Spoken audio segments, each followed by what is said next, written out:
Hello class, welcome back to the business law course, and this is our second part for the banking law topic. At the previous topic, at the previous part, we have tried to understand the concept of the banking, and now we are going to discuss about the classification of a bank in Indonesia, and we are going to differentiate them as well and try to gain the legal aspect of the the various types of bank in Indonesia. If we read the Indonesian regulation in banking, there are three classification. The first one is the central bank. It's called central because this bank play the core position in running the banking activities in Indonesia. In Indonesia, the central bank is Bank Indonesia. Bank Indonesia plays the role as the central bank, at least in doing or making the regulation and do the supervision. So Bank Indonesia make regulation about the activities of the bank in the procedure, the process, the requirement, and also all the detail of the activities of the bank in Indonesia. For example, all the banks must follow the rate that given by Bank Indonesia, whether it is the rate of the saving, the credit, or the deposit. So that's the role of the central bank as the regulator and also as the supervisor. The central bank must make sure that all the bank in Indonesia is conducting the banking activities in accordance to the law, including the regulations that issued by the Bank Indonesia as a central bank. The central bank, we can divide it as an independent state institution, which is free from any interferences of the government and or other parties except for matters explicitly prescribed in the law, if it is governed by the law. And the objective of the existence of Bank Indonesia is to achieve and maintain the stability of the rupiah values. Rupiah is Indonesian currency, especially nowadays in the pandemic situation. Yeah, Bank Indonesia should have tried their best to control the position of Indonesian currency. If you monitor it by the television or the media, you can see that the rupiah was falling down at the first time President Joko Widodo was announced there is the suspect of corona in Indonesia. The one who's been confirmed. This is in that virus, but now it's been stronger now. So that's the job of Bank Indonesia. So the tasks of Bank Indonesia are include to achieve the objective uh, of the purposes of the existence of Bank Indonesia as mandated by the law in detail, for example, to prescribe and to implement the monetary policy, to regulate and to safeguard the smoothness of the payment system for sure, and also to regulate and supervise banks. This ones that I've explained to you previously, that Bank Indonesia is monitoring the activities of the bank in Indonesia. So Bank Indonesia is the central bank, so Bank Indonesia would supervise, would guide the other banks. Now we are going to tell about the classification of the other banks except Bank Indonesia. So under Bank Indonesia, we recognize two classification of bank. The first one is the commercial bank. Commercial bank is a bank which does its activities on conventional and or Sharia principles. In doing so, provides services in payment transaction. So commercial bank could be also divided into two types, the conventional and the Sharia. So the commercial banks here have two types, conventional and Sharia. The difference is the principle and the regulation that used in conducting the activities of the bank. In Sharia, they use Al-Quran and Hadith, and also the other resources to implement the activities in the banking to avoid the interest, for example. While the conventional one, they don't use the Sharia principle, they just use the Indonesian system of law in banking. So I'm not going to discuss about the Sharia because to talk about the Sharia one, we need to take a certain occasion and a certain forum to discuss about it. And I think you need to learn about the basic of the conventional one before you talk about the Sharia one. So in this course, because it's not for the law school students, I'll just try to give you the conventional one later, yeah. But in general, commercial bank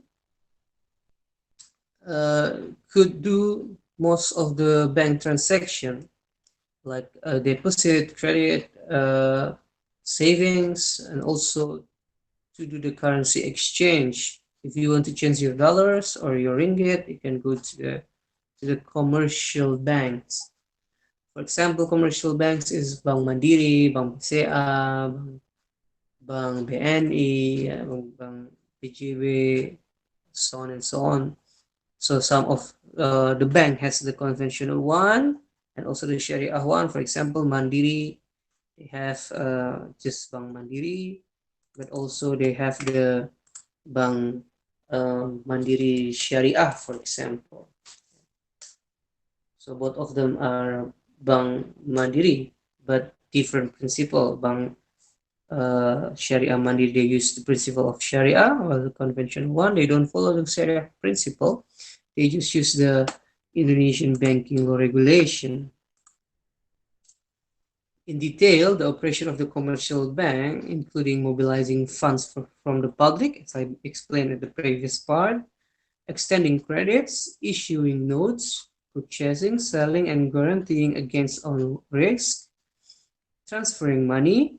If you have to transfer money, you can use the commercial bank services, placing funds, and accepting payments in respect or claim for securities, providing safety deposit boxes for valuable goods and papers, and the other operational activities of commercial bank is in undertaking placement of funds, as well as conducting business in factoring, credit cards, and trusteeship. Factoring credit cards, you will discuss it further. We will discuss it further. I mean, uh, it's been discussed in at the previous meeting in finance law, and also the operation of commercial bank is including providing financing or conducting other activities, yeah, whether it is in conventional system or Sharia system. That's why bank is also one of the financing company. That's why financing institution is divided into banking financing institution and non-banking financing institution. So at the previous part, we've learned that banking law is talking about the institution. According to Article 21, first one, banking law of Indonesia, you may check the banking law of Indonesia, yeah, and also the related regulation of the banking in Indonesia, because all the one that you need to to have is not only my explanation in this video, but also of course the regulation, yeah. Based on Article 21 in Indonesian law, for your information, the Indonesian banking law was at Law 7 Law number 7, 1992, and it was revised by Law number 10, 1998. Based on the regulation definition, based on the governing of the banking law in that regulation, a commercial bank could only be established in three types of business entity. The first one is limited liability company. Second one is cooperative. And the third one is regional government enterprise. This is maybe this is quite new for you. Limited liability company is in Indonesia, we call it PT. So if you want to make a bank, so the business form that you can use, the entity of the business that you can use, one of them is PT. PT Bank Mandiri, for example. Or the cooperative, yeah, the cooperative koperasi. So you can also make bank in the form of koperasi, for example, Bukopin, Bank Koperasi Indonesia. And also you can make it in form of regional government enterprise. I think you would be familiar with the regional bank like Bank BJB, yeah, and also Bank DKI, Bank Lampung, for example. That's the example of the the, the types of business entity that you can use in establishing a bank. So by this regulation, it is confirmed that not all the classification of business entity that you've learned at the previous meetings can be used to open a bank. You cannot make a bank in the form of firma, and you cannot make the bank in the form of seve. And also for sure, you cannot make the banking in the form of foundation, because foundation is non-profit, while banking is a private institution. So the second one that's supervised by the central bank beside the commercial bank is the rural bank. Rural bank in Indonesia, we call it BPR, Bank Perkreditan Rakyat. Principally, the difference is in the scale and the scope of services. Rural bank is also can be implemented in conventional or in Sharia. So it's depend on the classification of the rural bank. If we try to see the philosophical idea of the existence of the rural bank, it's mostly because the rural bank is targeting the middle low target of customer. That's why they used to be established among is located among the market, because they are trying to help the trader, the sellers in the market who needs some fundraise, so they could give some fund for them. And the main difference is in the activities. Rural bank cannot do as many as activities as what the commercial bank can do. So the operation of the rural bank consists of mobilizing funds from the public, just like the banking, the commercial one. You can do the savings in rural bank, and also the credit, and also providing finance. But the rural bank cannot do the other kind of activities beside that. So the rural bank cannot do the giro, and also the currency exchange. So the rural bank only focus on the savings and credits, while the commercial bank has a wider scope of services. And the form of the entity that can be used to open the rural bank is quite the same with the commercial one, that you can only establish the rural bank in form of the PT, Koperasi, or the regional enterprise. And also in the law, it is available to be established in the other form of legal entities stipulated in a government regulation. So one day, if a government regulation give an opportunity for the other types of business entity to be used to open a rural bank, so it can be, but the three main business entity that mentioned by the regulation is PT, Koperasi, and the regional enterprise. The other difference is about the capital. So the minimum capital for the commercial bank is 3 billion, I mean, 3 billion rupiah. Yeah, sorry, it's 3 trillion. While in the rural bank, it's depend on the location. So if you want to open it in Jakarta, it's different with Bali, with Bekasi, with Tangerang, with in Samarinda, for example. And to confirm it, you need to read the latest regulation, because the minimum requirement to establish a rural bank, it's used to be revised in several years. And the other difference is regarding the establishment, that the commercial bank can be made jointly between the Indonesian citizens with the foreigner.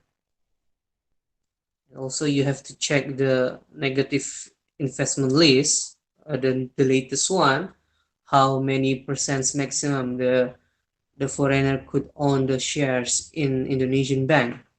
While in the rural bank, it must be 100% Indonesian, whether it is Indonesian individuals or a business entity. Okay, so that's the classification of bank in Indonesia. There are three: central bank, commercial, and the rural one. The central bank is more focused on the regulations and supervision, so they don't do the activities of the general bank. They don't do credit there. You cannot asking for fundraise in central bank. No, you cannot. And they supervise two classification of bank, which is the commercial and the rural one. In Indonesia, commercial bank, you call it bank umum, while in BPR, it's, in rural bank, we used to call it Bank Pekreditan Rakyat. Both of them can be in form of conventional or the Sharia principle of the conduction of the business. And the types of business entity that you can use to establish them is PT, Koperasi, or perusahaan daerah, or regional government enterprise. And the difference between the commercial and the rural is in their activities, that the commercial bank can do more activities than the rural bank, and also the minimum capital, as well as the ownership of shares in the company. So that's for now. Hopefully after this you would cope the further discussion, which is focused on the credit aspect of banking. I hope you could understand the material I given in this video. Thank you. See you until the next part of this topic. Bye bye. God bless you all.